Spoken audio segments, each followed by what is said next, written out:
न जाने आज सूरज कहां से निकला है और उल्टी गंगा बह रही है कि पीपल्स पार्टी के सोशल मीडिया पेजेस पे मेरी वीडियो चल रही है। मैं हलीमा आदिल शेख की वीडियो पीपल्स पार्टी वाले चला रहे हैं। एक 2-2.5 महीने पुरानी इलेक्शन के, कराची बल्दियाती इलेक्शन के फौरन बाद की मेरी एक वीडियो थी। लाजिम बात है, कराची कप्तान का था, कप्तान का है, हमारा मैंडेट छीना गया है।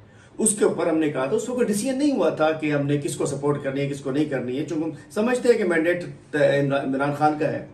उसके बाद पार्टी का फैसला हुआ, चेयरमैन ने, हमारे इमरान खान साहब ने फैसला किया कि हमने हाफिज नईमुर रहमान साहब की बहैसियत मेयर कराची और डिप्टी मेयर जो भी है, अनकंडीशनल गैर मशरूत हमने हिमायत का ऐलान कर दिया।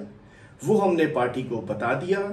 गुज़िश्ता रोज मैंने बाकायदा ऑफिशियल डायरेक्टिव्स जारी कर दिए कि जो चेयरमैन की हिदायत है, पार्टी की हिदायत है, जो वोट नहीं करेगा उसको हम डिस्क्वालीफाई कराएंगे। उसके खिलाफ SLGO में कानून मौजूद है। वो तो कुछ नहीं चल रहा और मेरी पुरानी 2 महीने पुरानी वीडियो चल रही है। तो मैं कहना चाहता हूं, पाकिस्तान तहरीक इंसाफ कराची के मेयर के इलेक्शन में डिप्टी मेयर के लिए अनकंडीशनल सपोर्ट हाफिज नईमुर रहमान साहब की कर चुकी है, चेयरमैन की हिदायत पे खान साहब की। और तमाम हमारे चेयरमैन जो हैं, मेंबर्स जो हैं, वो उनको वोट करेंगे।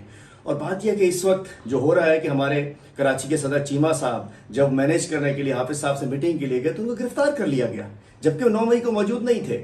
हमारे चेयरमैन्स के साथ ज्यादतियां हो रही हैं, जो कुछ हो रहा है वो सबको पता ही है। लेकिन बात यह है कि हमारी हिमायत हाफिज साहब के साथ है और इंशाल्लाह हम कमिटमेंट वाली पार्टी है हमारी। जो कमिटमेंट चेयरमैन की है वही कमिटमेंट हमारी है।